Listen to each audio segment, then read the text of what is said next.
Sou João Basoli, este é o Cidades de Fato. Quero agradecer aos ouvintes pela audiência. O tema do nosso episódio de número 135 é Plano Diretor e Moradia. E para falar desse tema relevante, está conosco hoje Lino Pérez. Prazer em tê-lo conosco, seja bem-vindo ao Cidades de Fato. Professor Basoli, o povo de Tocantins, a esse veículo fundamental de crítica autônoma e independente sobre a realidade brasileira. Nosso convidado Lino Pérez é arquiteto urbanista, mestre em arquitetura e doutor em urbanismo pela Universidade Nacional Autônoma do México. Professor aposentado do Departamento de Arquitetura e Urbanismo da Universidade Federal de Santa Catarina e do Programa de Pós-Graduação Urbanismo, História e Arquitetura da Cidade. Tem registro de intensa atividade em várias áreas, como mobilidade urbana, regularização fundiária, planejamento urbano, habitação de interesse social e plano diretor, entre outras. É membro da Rede Nacional BR Cidades Santa Catarina e do Instituto Brasileiro de Direito Urbanístico. Tem vários livros e artigos publicados. Vamos destacar para a nossa conversa de hoje a publicação Confrontos da Cidade, luta pelo plano diretor nos últimos 20 anos do Estatuto da Cidade e uma publicação recente, Crítica da Política Habitacional, as lutas por moradia em Santa Catarina. O nosso editorial, o plano diretor, ao estabelecer diretrizes para o desenvolvimento urbano, acaba por influenciar a distribuição de benefícios e ônus na cidade, o que gera conflitos de interesse. Por exemplo, a definição de áreas de adensamento populacional pode beneficiar o setor imobiliário, mas também pode gerar pressão sobre a infraestrutura e os serviços públicos, além de aumentar a segregação socioespacial. O processo de elaboração e revisão do plano diretor é, portanto, um momento crucial de disputa entre diferentes atores sociais. De um lado, o poder público busca implementar políticas que atendam aos interesses da cidade como um todo, muitas vezes em consonância com interesses do setor privado. De outro lado, movimentos sociais e a população organizada lutam para garantir que o plano diretor cumpra sua função social, priorizando a justiça social, a redução das desigualdades e o direito à cidade para todos. A participação popular no processo de elaboração do plano diretor é fundamental para garantir que ele seja um instrumento de inclusão e desenvolvimento justo e sustentável. No entanto, a participação nem sempre é efetiva e muitas vezes o plano diretor acaba sendo elaborado com bases em interesses hegemônicos, sem a devida consideração das demandas da população. Neste contexto, o plano diretor se torna um campo de disputa onde se confrontam diferentes visões sobre o desenvolvimento urbano, a função social da propriedade e o direito à cidade. A análise do plano diretor como instrumento de disputa revela a complexidade da gestão urbana e a importância de fortalecer a participação popular para garantir que as decisões sobre o futuro da cidade sejam tomadas de forma mais democrática e justa. Para iniciar a nossa conversa de hoje, eu pergunto: quais remédios podemos aplicar para equilibrar essa disputa, pensando essencialmente nas formas atuais de participação popular? Quero agradecer mais uma vez aqui, a participação nesse programa e vamos ver se a gente consegue fazer uma abordagem que resuma um processo que nós estamos refletindo tanto na área acadêmica como na área social e na área técnica. Aqui, no caso da Grande Florianópolis, aqui em Santa Catarina, que é a capital, mas também no país,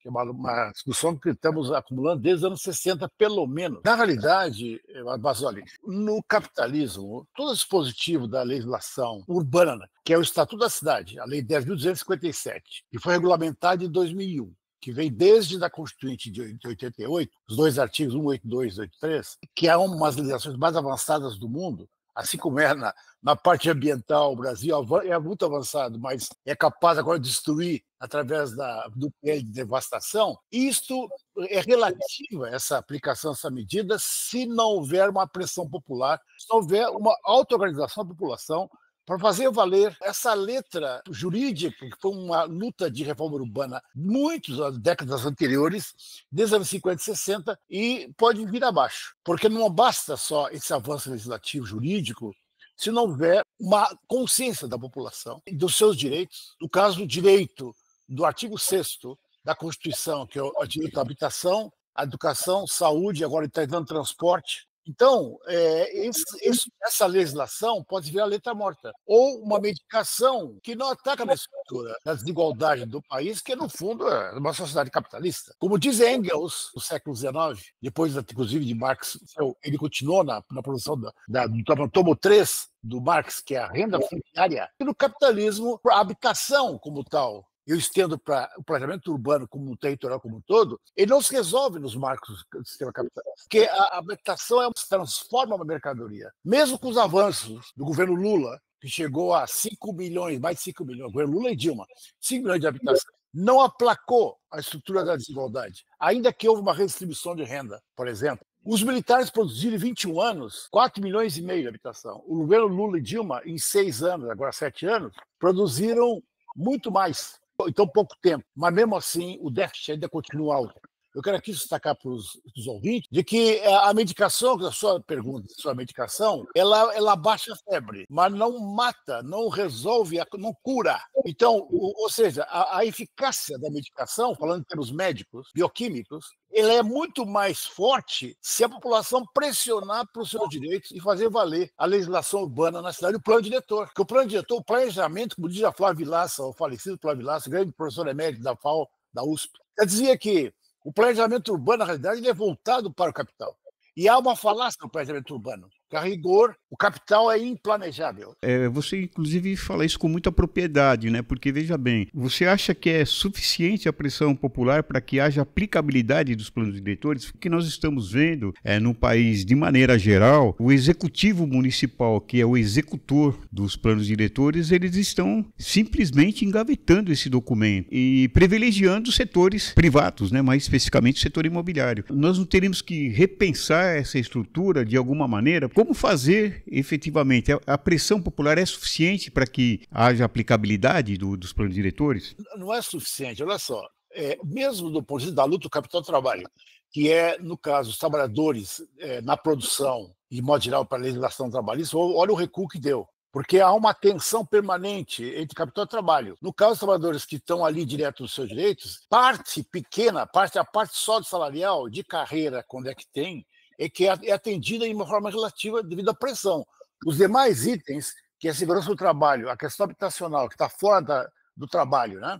O transporte sempre fica de uma forma precária. Eu digo nos países como nós, que são países periféricos, dependentes, que são quase que superexplorados. Ainda que hoje, nos países centrais, há um retrocesso da legislação trabalhista e uma precarização, uma terceirização daquilo que conquistou durante 50 anos, desde o pós-guerra. Eu vou te interromper rapidamente, Lino, só para dizer o seguinte, até para complementar. O plano diretor estabelece 10 anos, é o prazo decenal. Mas ele pode ser revisado em prazos menores. Pode, tá, concordo. Mas, por outro lado também, se o município não tem interesse na aplicabilidade, esse prazo de 10 anos, que normalmente é utilizado, não é um prazo muito longo para a nossa realidade, porque, veja bem, eu comecei a semana passada com uma situação mundial completamente diferente do que eu tenho hoje. Há bem pouco tempo, eu não tinha uma possibilidade agora, inclusive, de uma terceira guerra mundial em uma semana. Você entendeu? E eu estou falando um prazo de 10 anos. Também não se inclui essa discussão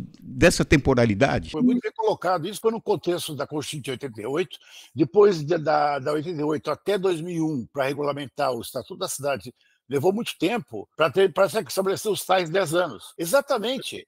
Hoje, isso no contexto anterior, agora no mundo digital, da compressão do tempo, a pandemia foi um elemento novo que antecipou, encolheu o mundo mais, eu acho que chegou a 20 anos. Nós teremos conquistas, vamos dizer, tecnológicas daqui a 20 anos, 10, 20 anos, e ele veio para cá. Exatamente isso. O Estatuto da Cidade, que estabelece 10 anos, não foi revisado. Por quê? Olha só, quando fez 10 anos o Estatuto, 2011, Eu conversei com a Raquel Ronick, uma das que discutiu a questão do balanço de 10 anos, nesse livro aqui que esse livro que está comentando, é os 20 anos, certo? Até agora em 2021. Ela dizia o seguinte: está difícil, Lino, passar, porque senão eles acabam destruindo, recuando o Estatuto da Cidade. Então, ele devia ser revisto permanentemente, o Estatuto, no Congresso Nacional. O meu caso, por exemplo, que não fala em comunidades, mas não fala em povos tradicionais, povos originários. O recorte de gênero, recorte racial, que depois, mais adiante, aqui no nosso livro, aqui, nos 20 anos, que a gente publicou recentemente, 850 páginas, ali a gente faz uma avaliação desses elementos. Por quê? Porque é um risco de você colocar no Congresso o Estatuto da Cidade e dar para trás. Um deles é que você levanta os 10 anos. O mundo teve uma velocidade impressionante nesse tempo de lapagante, principalmente depois da pandemia. Então, de fato, é isso. Agora, a luta é diária. Os 10 anos é um elemento que a gente colocou referencial. Agora, por exemplo, aqui o prefeito Dário Berger, na época, já está passando os 10 anos. Nós fomos para cima dele, judicializamos o Ministério Público, ele foi obrigado a começar o processo de plano diretor em 2004. Já está atrasado, 2006, já está no limite naquele momento, dos 10 anos. Então é isso, de fato. Isso, tá vendo? Isso é um exemplo de que a letra legislativa é uma coisa, a realidade é outra. A realidade mudou, mas a letra ela continua lá parada. Aliás, todo o direito é assim, né? O direito se move a partir do movimento real e vivo da sociedade, que agora é essa conjuntura complicada nacional e internacional. Há um retrocesso, Basoli, importante, no Brasil, das forças fascistas. Lembra que o orçamento participativo? Avançamos, como é a referência a Porto Alegre, que foi grande experiência no Fórum Mundial. O que aconteceu? Hoje o Porto Alegre tem uma inundação gigantesca, todo o Rio Grande do Sul, e elegeram o prefeito de ultradireita na capital, que foi o centro do processo participativo. Então, no Brasil, hoje, houve ninguém fala quase do orçamento participativo. E hoje nós somos ao contrário. É descarado o controle do capital dos planos diretores. Aqui o plano diretor foi feito fora do Instituto de Planejamento Urbano de Florianópolis, as construtoras. E aí foram lá, e sob protesto dos servidores do planejamento urbano, que foram deslocados, sofreram inclusive assédio moral. E fizeram protesto contra isso. Nós estamos na justiça querendo recuperar esses servidores do seu lugar, da sua função, que foram desmontaram. Aqui estão aplicando em Florianópolis, no Brasil inteiro, nas capitais pelo menos, a reforma administrativa que não passou no Congresso Nacional, lembra? Que era para desmontar o Estado. E agora entrou na pauta novamente, tá? Então estão comendo por baixo, terceirizando tudo, desmontando o Estado de carreira, maioria comissionados, porque é isso, o capital está livre na boiada para fazer o que quer. Ele não quer nenhum controle. Então nesse momento, nós recuamos historicamente, nós avançamos lá atrás da Constituinte, no Estatuto da Cidade e nos mais de 40 municípios do Plano Diretor Participativo. Então, estou dando exemplo. Essa é a correlação de forças. Estamos aí na discussão do urbano já há aproximadamente 30 anos e agora na cidade de Palmas, estou aqui há 25 anos discutindo. Inclusive, é uma cidade que tem uma tipicidade completamente diferente das outras, aí, além de ser planejada, é recente, e nós temos aí os vazios urbanos que não são ocupados. Eu não quero fazer um recorte territorial especificamente ou regional. Eu estou dizendo o seguinte, na universidade, por exemplo, quando as turmas entram recentes, eu estou falando de dentro de um curso de Direito, inclusive, os alunos nunca ouviram falar de plano diretor. E aí, a gente indo para os bairros, fica muito claro, a gente está fazendo um trabalho comunitário de longos anos, e aí, só esse ano já fizemos 2 reuniões comunitárias, e também fica claro que esse plano diretor instituído, ele não chega à periferia. Ele não chega. Nesse sentido que eu estou colocando, a periferia não tem a percepção dele chegar. Eu vou colocar até mais um elemento. Nós estamos trabalhando e observando um debate estruturado a nível nacional sobre planos de bairro, estabelecendo um link do plano de bairro com o plano diretor, e até por essa razão da temporalidade. Quando a gente discute o bairro, o problema da sua localidade, a população se sente mais empoderada, ele vê alguns resultados aí dentro desse processo. Então, será que nós não precisaríamos também repensar? Porque, veja bem, eu concordo com você, a luta é diária, nós temos que fazer essa discussão, nós estamos próximos aqui em Palmas de uma revisão do plano diretor, inclusive, mas nós não temos que pensar também em outras alternativas. Basoli, a questão do plano diretor não interessa a sua legibilidade, do ponto de vista das classes governantes. Não interessa. Isso é um assunto técnico muito mais de arquitetos, de outras áreas, geógrafos, enfim, do que a população como um todo, e os governantes não fazem questão disso. Vou dar um exemplo aqui. O plano diretor aqui está sendo atropelado. Tá? O último plano diretor agora, 2023, que é uma vergonha. Eles duplicaram o gabarito, a altura dos prédios, de modo geral, sem garantir uma infraestrutura mínima de mobilidade, de saneamento, que aqui o saneamento aqui está menos de... A cobertura é menos de 50%, de fato, é 35%, 40%. É uma área muito, uma ilha, isso aqui, é uma coisa, é muito ambiental, muito frágil, vulnerável. No entanto, eles liberaram o gabarito. O que aconteceu? O plano diretor ele é bidimensional, ele é só duas cores. Você não consegue ver a terceira dimensão, que é ver aquela projeção dos edifícios. Né? Por que não faz ela? Por que o plano diretor não é feito lá, não é dessa maneira mais tridimensional da prefeitura? Porque não interessa. Porque se ele mostrar a população ver a sua legibilidade, o que é plano diretor. Então nós pegamos uma equipe de arquitetos e mostramos, eles vão para os bairros, classe média alta, classe média baixa, mostrando só em animação o que significa aquele plano diretor espacializado. Cara, o pessoal reagiu imediatamente. O que é isto? A armação, que é uma área delicada aqui na ilha, no sul, aqui, que é uma área muito de ecossistemas frágeis, enfim, tem uma lagoa do Peri que está quase entrando em colapso, que abastece a água, nós mostramos lá, os 7 pavimentos. Para nós, 7 pavimentos daquela região é muito delicada. A população se revoltou, foi para cima, entrou em ato público, entrou no Ministério Público a judicializar e parar os 7 pavimentos de empreendimento plano diretor naquela parte sul, sem ter garantia de infraestrutura. Água, entendeu? E luz, etc. Nós mostramos para a classe média alta, do outro da parte continental, mostramos para eles a mesma coisa em Coqueiros, mostramos que os edifícios que hoje são 8, 10 pavimentos, vão passar para 20, sem infraestrutura. Eles ficaram revoltados. Um instrumento que um estudante médio, nos cursos de arquitetura e urbanismo, opera, não é operado pela prefeitura, porque não interessa, entendeu? Se tu coloca aqui tipo de animação com as crianças, desenho animado, o que é plano diretor? Nós queremos que a cidade cresça para cá, ou vai para lá. Aqui não pode crescer porque tem um rio. Bem didático, como faz o BBC de Londres para mostrar a arquitetura. Aí a população tem outra visão, mas ele é apresentado de uma forma propositória, de forma abstrata, que ninguém entende que é aquilo. Eu falar, plano diretor, o que é isso? Eu expliquei para o senhor que mora em cima das dunas, certo? Comendo areia. Eu mostrei para ele o que é direito à preempção. Olha a palavra complicada. Quando eu expliquei para uma forma didática, para a população local, ele se apoderou daquilo e obrigou a prefeitura a impor, a colocar o direito à preempção, que é o direito de preferência. Aquela área é prioritária. E a prefeitura tinha que dizer, isso aqui é prioritário, isso aqui é direito, é a preferência da população pobre. Então, o resto sai daqui, ou fica aqui, etc. Isso é dar direção para a cidade. A prefeitura assumindo o papel do povo. O que é plano diretor? É como desenvolver uma cidade a médio e longo prazo. Por onde é que nós vamos? Não pode colocar prédio em qualquer lugar, porque tem o quê? Arqueologia, tem história embaixo.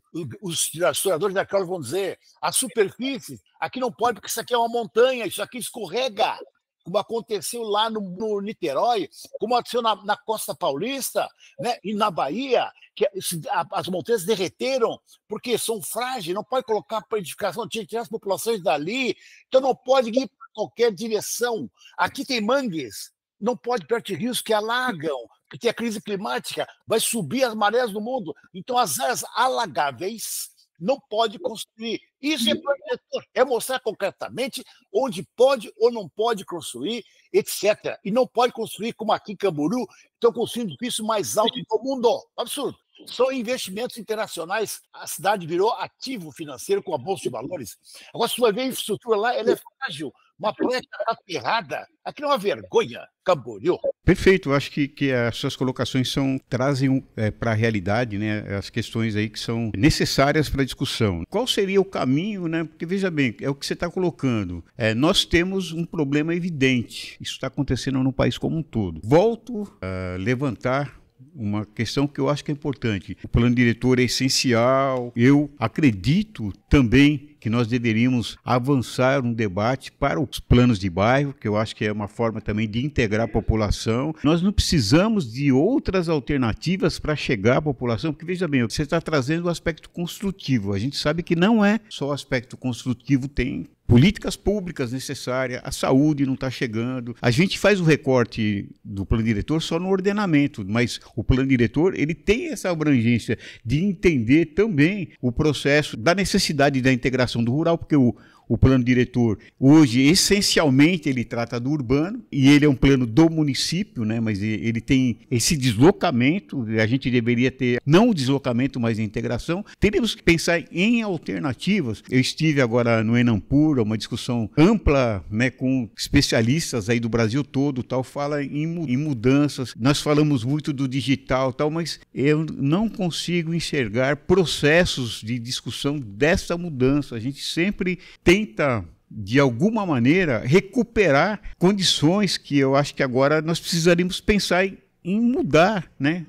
Trazer novas alternativas. O que você acha disso? Ô, Basoli, você está numa cidade, Palmas, que foi planejada, certo? Assim como foi Goiânia, Brasília, etc. Então, o planejamento, sim, ajuda. Ele não resolve estruturalmente, certo? Ele ordena, evita conflitos, se o planejamento é levado a sério. Palmas é planejado por capital, é uma outra história. Eu vou te indicar, inclusive, um livro de uma colega nossa, Palmas, Capital Neoliberal. Ela mostra toda a estruturação neoliberal de Palmas. Carla Botura, um livro muito interessante que conta um pouco a história recente da capital. As experiências têm que ser de baixo para cima. Por exemplo, a experiência de Cuba, vou pegar Cuba e vou pegar Estados Unidos, que trabalham com quadra. Trabalho no micro, entendeu? Onde as pessoas sentem diretamente o problema.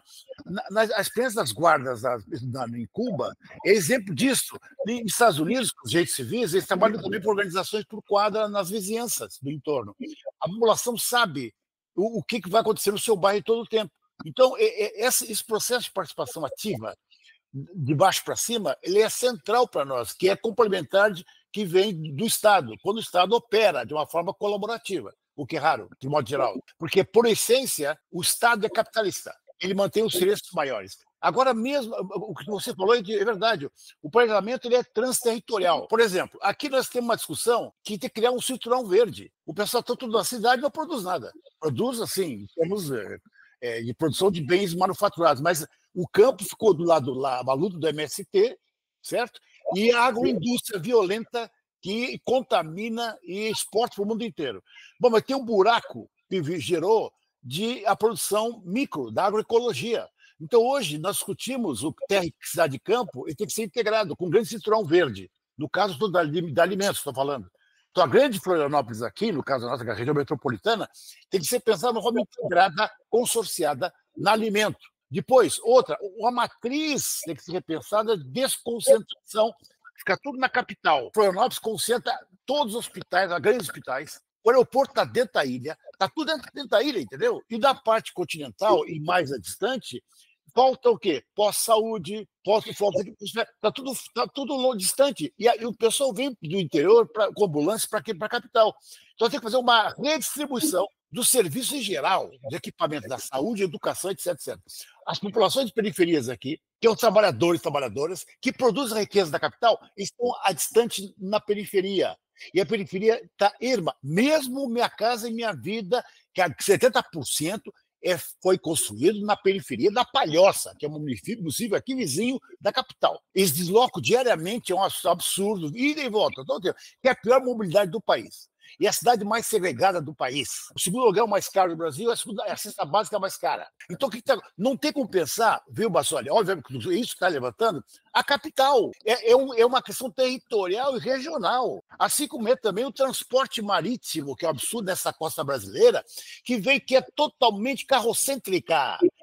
Os militares fizeram de colocar ferrovias, de colocar VLT e o BRT, grandes sistemas transregionais, a população se deslocar. Então, a nossa 8 mil quilômetros de costa é subutilizado pelo transporte aquaviário, como é aqui no caso, nós temos aqui uma ilha próxima ao continente, e em 40 anos não consegue instalar o transporte marítimo. Estou dando exemplos, tá certo?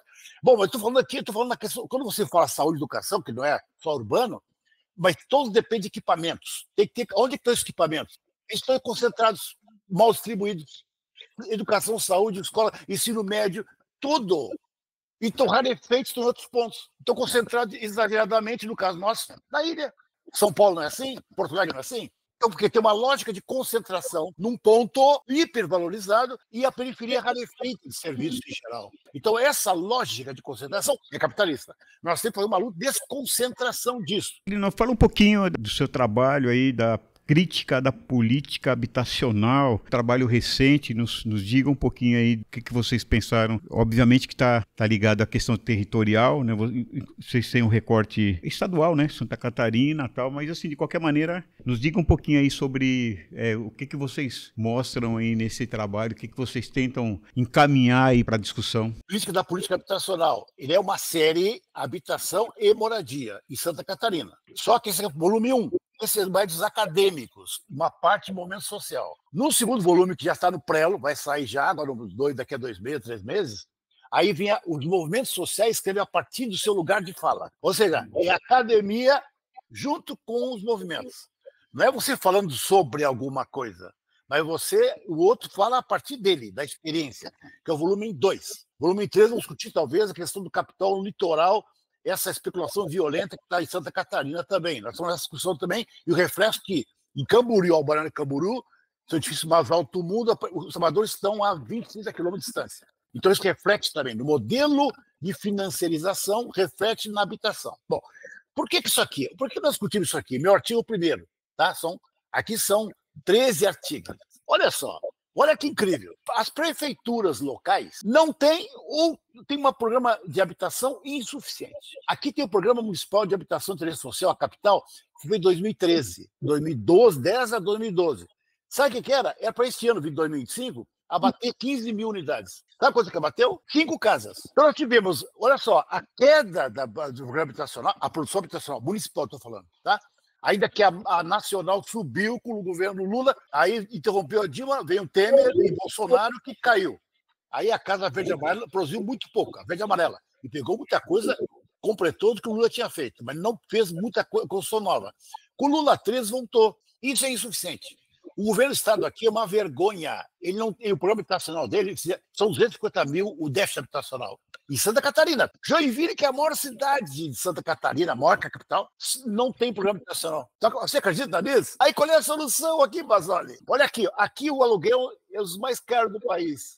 Não tem habitação. Qual é a saída? Que eu falo a minha tese de doutorado. A ponta do iceberg. Os trabalhadores partem para a solução da não solução oficial. Ocupação. Essa que os trabalhadores com as próprias mãos, como diz Hermínia Maricato, que fez a introdução desse livro, que nós falamos do plano diretor, ela prefaciou aqui, tá? Ela prefaciou.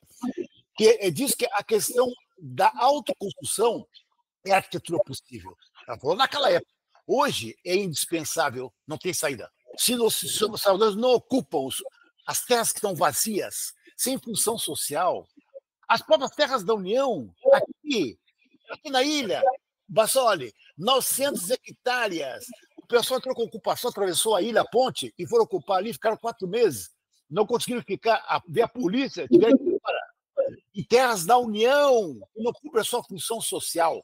O governo Lula e Dilma sempre disseram isso, mas aqui a SPU, a Superintendência do Patrimônio da União, se acovardou. Não conseguiu avançar na época. O município aqui, embora não tem terra, não tem terra, venderam 51 terrenos, agora a alta classe média, a parte mais cara da ilha, na parte insular. Nossos alunos, eu voltei à universidade, eu voltei para a residência de arquitetura, junto com os estudantes, fui para estudar a parte fundiária, do federal, o estadual, o municipal. Sabe o quê? Tem muita terra central subutilizada ou vazia, que a prefeitura não divulga no Estado, porque eles vendem, o setor imobiliário negociam. Você associa essa discussão que você faz em relação a essa questão também à TIS? Está totalmente imbricada. Então, a conquista começou com os arquitetos. Hoje eu defendo que tem 8 profissões, 8, para fazer um trabalho de assessoria técnica nas periferias. Criamos aqui, das 5 universidades que foram no Brasil, tiveram bolsa do governo federal, 20 bolsas, e a do Sul é a única nossa federal, que instalou um curso de residência para arquitetos, engenheiros, assistentes sociais, etc., para trabalhar, no nosso caso aqui, na maior favela que nós temos aqui, que é a Frei Damião, para formar. Os arquitetos, Basoli, só cobrem da população 30%. Para ser otimista, 25%. A maioria não sabe nem que é arquiteto, cara. Conhece engenheiro. Eu vou entrar aqui porque é uma outra história na profissão, mas não conhece engenheiro. Então, o que está acontecendo? Nós temos que fazer a grande revolução de assessoria técnica com a lei de 2008. E na nossa prefeitura aqui, no plano municipal, como eu te falei, que está parado, que não abateu 15 mil, está lá a assessoria técnica, a TIS, e não implementa porque não está interessado. Então, nós, o Conselho de Arquitetura e Urbanismo, do CAL, tentando pressionar o CREA dos engenheiros, junto com o Instituto de Arquitetos do Brasil, sindicatos, junto com a universidade, fazendo um pool para levar os arquitetos e engenheiros para a periferia, para o nosso povo, que não conhece que arquitetura, melhoria habitacional. Os mesmos prédios da Minha Casa Minha Vida estão em má qualidade em muitos casos. Aqui houve uma ocupação no prédio da Minha Casa Minha Vida que está abandonado. Então, a assessoria técnica ela é central para nós. Por isso chama de médico de família, lembra médico de família? Chama de arquiteto de família. Esse é meu sonho de 30 anos, que agora estamos cumprindo aqui, o Brasil inteiro. Então, por isso nós discutimos lá no Enampur, é estratégico para nós, e esse profissional não é qualquer profissional, percebe bem? Ele tem que ter formação política, ele tem que saber escutar, saber fazer reuniões nas periferias, escutar o trabalhador e a trabalhadora, o povo de rua, os trabalhadores que estão na cárcere, nas prisões, toda essa população que está desassistida, ele tem que ser atendida como se fosse um médico dos hospitais, do posto de saúde. Nós chamamos agora posto territorial. Esse é posto de saúde, posto territorial. Então, nós estamos tentando implantar no Brasil inteiro esse sonho, como é em Cuba, que os profissionais estão nas periferias, junto às quadras. E é isso que nós temos que fazer. Mas mesmo assim, sinto muito, Bassoli, te dizer uma coisa. Mesmo assim, estruturalmente, ainda não resolve. Infelizmente, aí estamos chegando ao final do nosso programa de hoje. E assim gostaríamos de pedir ao nosso convidado de hoje, o Lino, para que ele deixe uma indicação cultural para os nossos ouvintes e nos diga, para você, Lino, o que são cidades de fato. A cidade, de fato, começando pelo fim, ela é a cara do capital, que na pandemia mostrou a sua crueza e a sua nudeza. Então, o capital não tem. A mediação é feita por uma relação política de dominação ideológica, mas quando as máscaras caem, ele mostra a sua crueza mundial. Então, e as cidades é um reflexo de reprodução disso, da acumulação ad nauseam, insaciável do capitalismo. Então, tem que parar isso, de alguma forma. A cidade é onde a diversidade é maior. E aí a literatura, tem muita literatura de autores que coloca, nós temos em Drummond, em Manuel Bandeira, ali está a cidade viva na cultura. Então a cidade deveria ser, Bassoli, o lugar de encontro de produção da arte, da riqueza humana, como a arte visual, o hip hop. Aqui é isso que nós temos que fomentar na cidade, certo? O espaço indeterminado, os momentos culturais se expressar livremente.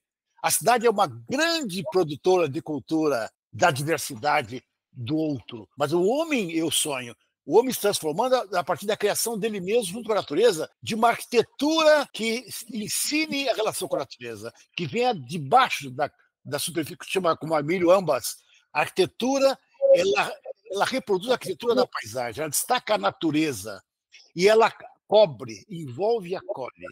Essa é a arquitetura que nós sonhamos, que acolhe a produção e a livre criação do homem. Na arte, na cultura, na música. Eu toco violão, eu gosto de música, né? Mas também na música. Eu também lancei, eu tenho um livro de poemas também, dedico a poemas há muitos anos também. Lancei um livro agora recentemente, que é para indicar. Duplo inteiro, que eu falo ao longo das minhas viagens, das minhas relações ao longo de décadas, desde o México, desde 86. Então, quando a cidade ela permite isso, não uma cidade que exclui, que invisibiliza, mas que ela destaque as diferenças, que os trabalhadores possam estar junto à sua criação. Então, a cidade ela é a produção cultural por excelência, como dizia Marx. Você se liberta também, mas ela inverteu seus sinais, que é o sinal de opressão. Então, aqui nós temos os mares, Bassoli, que os barcos podiam chegar, você buscar o trabalho, você sai de transporte marítimo, depois você chega na ilha, desfrutando a natureza. Os dias dizem, não existe eu e o outro, nós somos uno. Eu e a natureza. Quem é que dissociou? Foi o capital. Essa arte arabesca não está dirigida sobre o capital. Então, eu quero colocar isso. Eu sonho por esse lugar que a cidade inclua os territórios, como diz Milton Santos, ele inclui a invisibilidade. As rugosidades não são mais rugosidades, mas que nivelem a todos. Isso é cultura, viu, Bassoli? O portista mais supremo. A cidade é a maior criação do homem na contemporaneidade e também a sua destruição é que também o aliena, o afasta da natureza e afasta dos homens, paradoxalmente que seja. Quero agradecer a todos que contribuíram e que contribuem para esse nosso projeto se manter no seu 5º ano de atividade. Agradecemos ao nosso convidado, Lino, agradecemos aos nossos ouvintes. Espero que tenham gostado da nossa conversa de hoje e até a próxima semana, pessoal. Até mais.